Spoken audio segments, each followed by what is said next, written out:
Hello YouTube, I do appreciate your time. Today I received an email from a young man, actually a PM, and he wanted me to give my thoughts on Black and Brown unity and La Raza. Since I have some time, I thought that I would accommodate his request.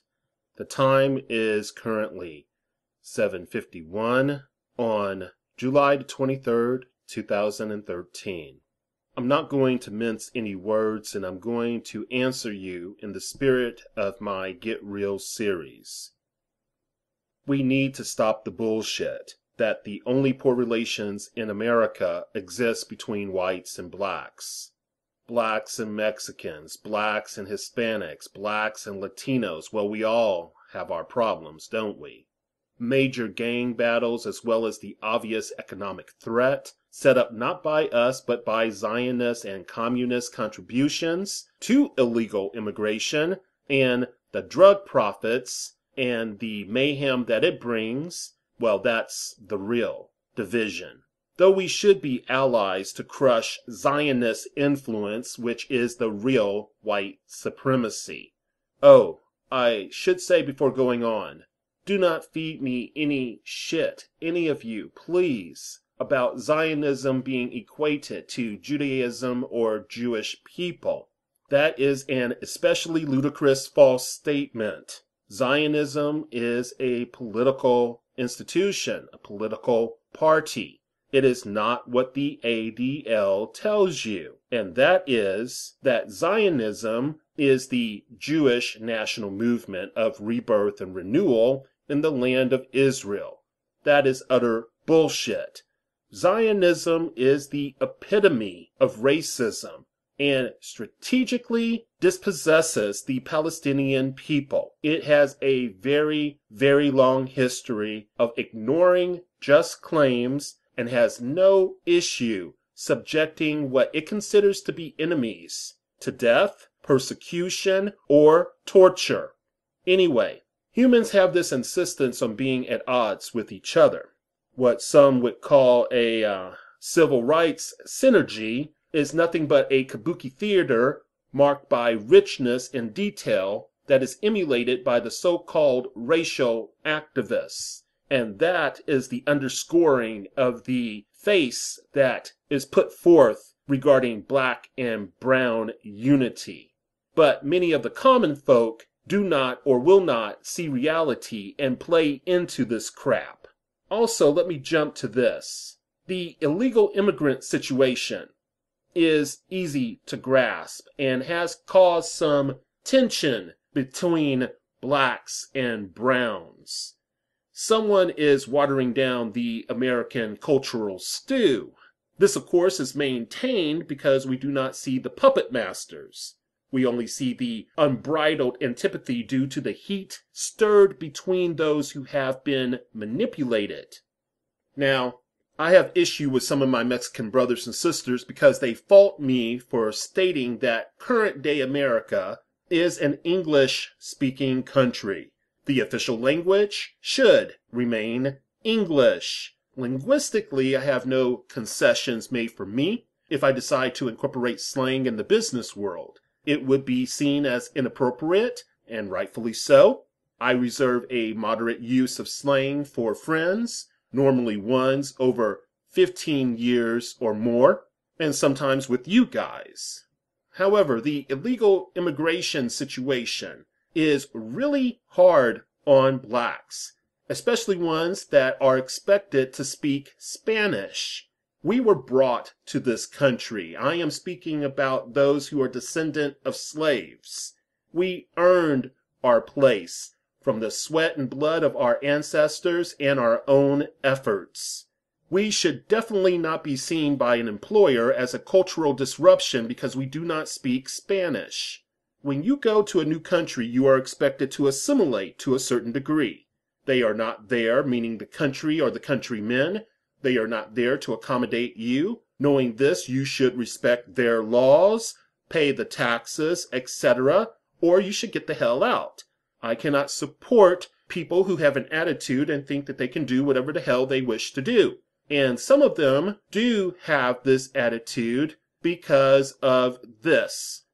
in the spirit of a new people that is conscious not only of its proud historical heritage, but also of the brutal gringo invasion of our territories. We, the Chicano inhabitants of the northern land of Aztlan, from whence came our forefathers, reclaiming the land of their birth and consecrating the determination of our people of the sun, declare that the call of our blood is our power, our responsibility, and our inevitable destiny. This, as you may or may not know, is part of what is called the El Plan de Aztlan. And I hope that I pronounced that correctly. That is spelled capital A-Z-T-L-A-N. Oh, and since this is a part of the Get Real series, I got to give it to you raw. Many of us black people, despite Zionist influence, would have less concerns if we had used common sense and had settled on the long-term fix instead of the short-term one. As a collective, we should not have placed ourselves in a situation to compete with illegal immigrants.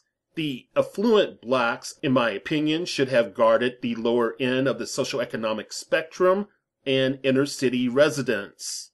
Immigrants, not only Mexicans and both legal or not, have displaced many blacks in hospitality, construction, manufacturing, and government jobs. We know that these jobs have been historically dominated by black workers and has served as a frequent pathway into the middle class. Now, it is one thing to compete with a fellow American. It is a totally different thing to compete with someone whose ancestors had rights to the land, but no longer does due to imperialism, or competing with a foreigner that never had any claim to the land. Those who did not go through the process and will not honor their fellow immigrants that did, well, I think that's just damn disrespectful.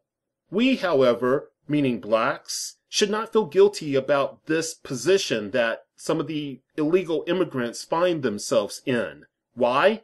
Because we did not create it, nor did our ancestors. By the way, I have no love for groups like La Raza or the new Black Panther Party, which, in my opinion, tainted the name of Black Panther. These groups are as hateful as the Zionists and many white nationalists.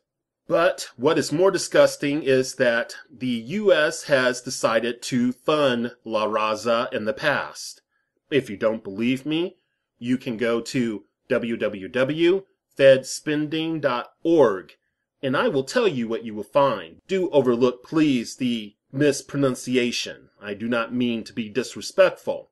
To the La Clinica de la Raza, that's spelled capital C-L-I-N-I-C-A, which is in California, they received $4,335,555. The La Raza within the District of Columbia received $496,000. The National Council of La Raza in the District of Columbia received $1,763,348. Total recipients for the fiscal year of 2006 was 3, that is recorded anyway. The federal funding within this particular search that I did for that year came to a total amount of $6,594,903. That is utter bullshit. We can economically supplement La Raza, but we have poor people, poor American people who go without food. We have people that do not have health insurance, some that die because they do not have any funding to receive medical attention. Yet we are willing to allow our government to squander dollars, probably from us, and to feed to this organization, a racist organization at that. Wow. So, of course, I think this is complete and utter bullshit. It is apparent groups like La Raza are introduced into the U.S. for divide and conquer purposes. All you have to do is do some research to come to this conclusion. The object would have to be to destroy the country. One method of destroying a country, of course, is through illegal immigration. If you do not believe me, please look at Europe. Anti-immigrant rage is ripping European countries apart right now. You can't say differently. This will be coming to a town near you. I betcha. If you remove the racist element that is there on both sides, what are you left with? I tell you what, usurpers that want to change the fabric of any country that they desire to acquire. Now, like the new Black Panther Party, you can easily see the trickery. The original and the new have very little in common. What is more telling, however, is when you explore Masons, Freemasons, and you compare them to members of La Raza. For example, many people in or associated with a La Raza group believe they are working to raise the standard of living for Mexicans living in the United States. Now, let's look at Freemasons. All Freemasons portray themselves as a charitable fraternity of men. They are led to believe that it is something that it isn't. Some are never told, but many are conned into believing this. They are led to believe that they are a part of a good fraternity of men. Then they are bamboozled and threatened with violence as they go through their rituals in order to be a part of the group. They, speaking mostly of the high degree, that's the infamous they, and those that serve their interest, are involved in all sorts of criminal activity. Now, La Raza, the militant faction, which is the true face of La Raza, are not working to help Mexican people. They are planning and coordinating a war with Americans. If I know this, do you think our government does not? It is common knowledge that the militant group is a part of the ALA, which is the Aslan, if I pronounce that correctly, Liberation Army. I won't even get into the racist innuendos and the direct racist commentary that was reported from various members of this group, some in positions of power within the United States government. Now, in anticipation of your next claim, or possible claim, I should say, I will state this. First, you may say I am engaging in a conspiracy theory and passing you disinformation. Well, I have done the research. I encourage you to do the research. I have answered your questions based on the information that I know to be correct. The information is readily available, so please dive in. Second, people gather in secret to perform unlawful acts, especially political ones, on a daily basis. What do you think that is? Well, that is a conspiracy. All you need to do is look at the Patriot Act, or the invasion of our privacy rights, as proof of a conspiracy.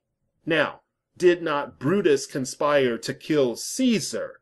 Did not the Austrians and Germans conspire to assassinate Hitler? I will never support any group that has pro-supremacist ideology. After all, La Raza stands for the race, everything. For those outside the race, nothing.